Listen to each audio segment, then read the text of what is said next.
and seek to, I don't think we were really taught how to actually figure out what someone needs, but to try and serve them in a way that we are meeting their needs. And I would say for me, what I gained out of these lessons from Mormonism was I learned how to love without judgment those who are less fortunate or living their life in a way that I didn't necessarily understand, that I could love them and accept where they were at, who they were at, without any judgment. I didn't need to understand or agree with their lifestyle choices to love them unconditionally. Right. You know, it was an amazing experience the first time I could just completely, so, you know, growing up, I was earlier very naive about addiction, specifically drug and alcoholism. A lot of us are. And how I was able to just love somebody. And while I disagreed with their choices around alcohol use, and I could see that it was harming them, to be able to step into the world of, that's a demon I'm not equipped to help them fix, but that doesn't change how I'm going to love and serve them at all. And then going in through my master's program, and now I have the skills and tools to help somebody work through some of the demons of addiction.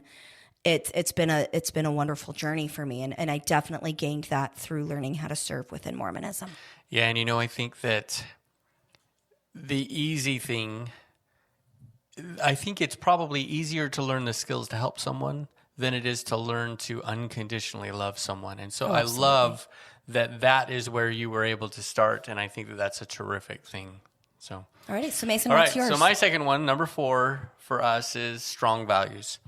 We've talked about this a lot, and I don't really want to go into this a whole lot. I actually wanted to preface this with a little bit of a story. I reached out to a friend that I had talked to a few days ago, who reached out to us through the Daisy Girl Communications. Right, a friend that we haven't spoken to website. We haven't seen them in a while. Goodness, since before you joined the military. It's been over 20 years. Yeah, it's been a long time. I see them on Facebook, and I follow their lives like we do these days. But he reached out and sent us a wonderful email just talking about how much he's gained and how much he appreciates what we're doing here. And so I talked to him for a while after that as well. But I reached out to him and his wife this morning because I knew we were going to do this podcast, and I'm kind of, over the last several days, been thinking about what are the good things from the church, and I'm kind of in an angry place. It's been hard for me to be able to focus on the good things, and so he was able to help me with some things, and I just wanted to kind of share because maybe just because I need to be a little vulnerable with that. I've struggled with this topic, interestingly enough, because positivity is what I focus on. It's been hard for me, and I'm working through it. But I think it's okay for us to be angry and to not be able to see the good things sometimes.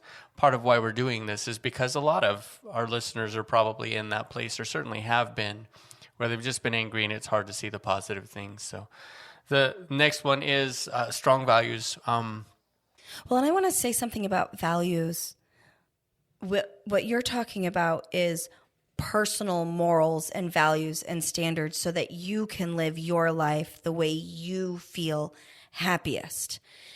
And so the values and standards, this does not necessarily mean aligning with everything the church says, but rather you learned how to develop high moral standards to live your life by. Is that an accurate?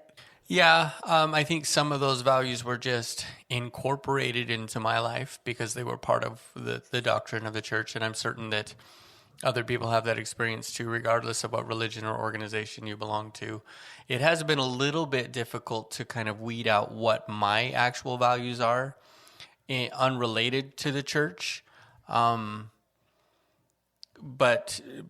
nonetheless, many of the things that I hold dear, like honesty, hard work, some of the things we're talking about today, have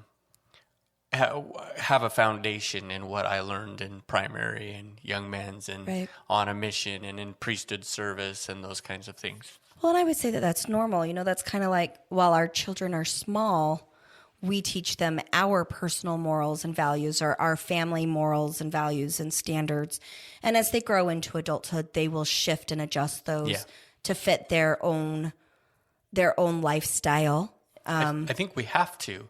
Absolutely. And I think that's healthy. Right. I didn't really try to do that, I think, until all of this stuff with the church and you leaving the church and now the podcast and stuff.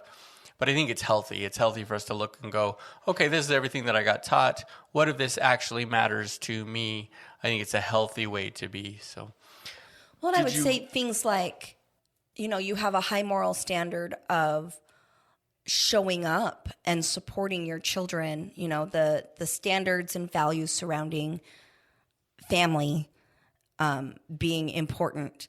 The value and standard of honesty, the value and standard of being generous, the value and standard of, abstaining from addictive substances in a manner that would harm those around you, or, managing those substances. I think, where you may have been alcohol is evil before, today you can see the benefit of social alcohol use and within limits and those types of things. Mostly I see the benefit in my life of not judging people for the choices they're making.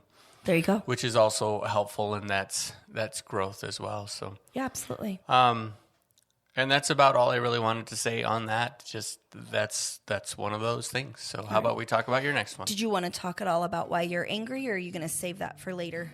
I don't think I really do want to talk about why I'm angry right now.